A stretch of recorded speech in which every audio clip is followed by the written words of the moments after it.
Bonjour, je suis Mélanie Landé, je suis la fondatrice de Food Entrepreneur. Je suis spécialiste auprès des femmes qui veulent créer et vivre d'une activité dans le monde de la food. Alors le monde de la food, c'est un milieu, un marché dont on a l'impression qu'il est saturé. Et c'est vrai qu'avec toutes les initiatives qu'on voit, tout ce qui peut s'ouvrir à gauche et à droite, souvent ça peut faire peur. Et on peut se dire, oh là là, mais comment je vais faire pour arriver à trouver ma place là-dedans? Et souvent c'est l'excuse pour faire marche arrière et ne pas faire le grand saut pour aller créer son activité. Alors aujourd'hui, je vais te partager 3 conseils parmi tant d'autres pour arriver à tirer ton épingle du jeu. Alors le premier conseil, c'est d'abord de trouver ta niche. Donc de ne pas chercher à aller toucher tout le monde, mais de plutôt aller chercher à toucher une catégorie de population, une population bien précise. Alors je prends l'exemple par exemple d'une boulangerie, en fait des boulangeries qui vont faire du pain très bon, très correct. Des boulangeries comme ça, il y en a des milliers. Par contre, la boulangerie qui va faire du bio, du local, qui va faire travailler peut-être, je ne sais pas, des farines anciennes, tout ça, en fait, c'est vraiment typique, c'est spécifique et ça ne touche qu'une certaine catégorie de personnes. En fait, il y a une certaine catégorie de personnes qui va chercher à aller acheter ce genre de produit. Je peux aussi te prendre l'exemple à Paris d'une pâtisserie qui s'est spécialisée pour les personnes diabétiques. Là encore, on parle d'une niche. Donc effectivement, tu peux avoir peur de te dire « Oh là là, si je touche une niche, je ne me garantis pas d'avoir tout le monde. » Alors déjà, dis-toi une chose, c'est que quand tu es invisible parmi tant d'autres, tu n'auras pas plus de clients que si tu avais visé une niche. Et ensuite, en visant une niche, ben en fait, tu te retrouves quelque part à être la seule à faire ce que tu fais.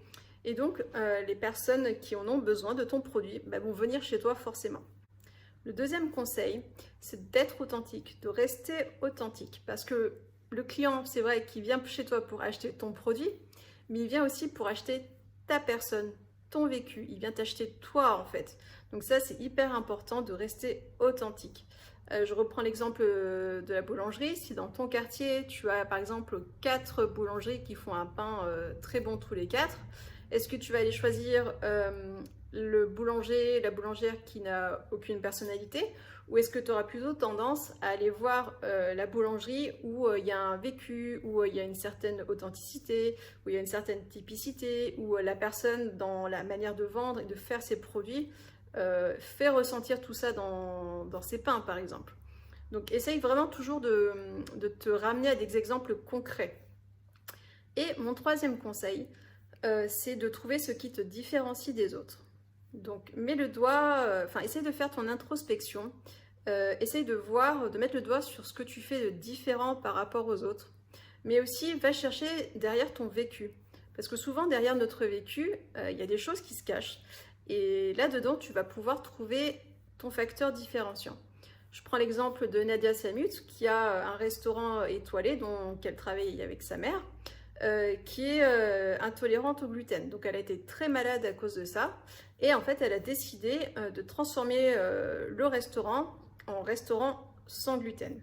Et ce restaurant, il est aujourd'hui étoilé. C'est le premier restaurant étoilé sans gluten. Donc là, tu vois, c'est vraiment quelqu'un qui a su chercher dans son vécu, qui a su, on va dire, capitaliser sur son vécu pour se différencier des autres.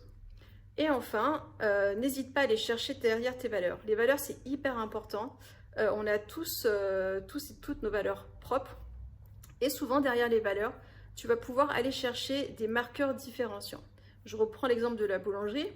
Tu as la boulangerie lambda et à côté, tu as la boulangerie qui va vouloir, qui est engagée, qui va vouloir aller faire dans du bio, dans du local, qui va vouloir peut-être faire travailler des agricultrices pour pouvoir les propulser ou les empowerer. Enfin voilà, tout ce genre de choses qui tournent autour des valeurs, ça c'est hyper important et ça, comme tes valeurs, elles n'appartiennent qu'à toi, ce sont des vrais marqueurs différenciants pour pouvoir tirer ton épingle du jeu.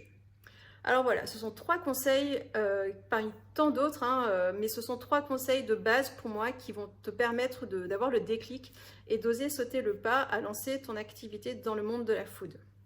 Alors, si tu as un peu du mal avec ces exercices, si tu as un peu du mal à faire ton introspection, n'hésite pas à faire une demande de séance découverte avec moi, donc ça dure 1 heure, c'est par Skype. Le lien d'inscription est juste en dessous. Et en attendant, bah écoute, je te souhaite une très belle semaine et à bientôt. Salut!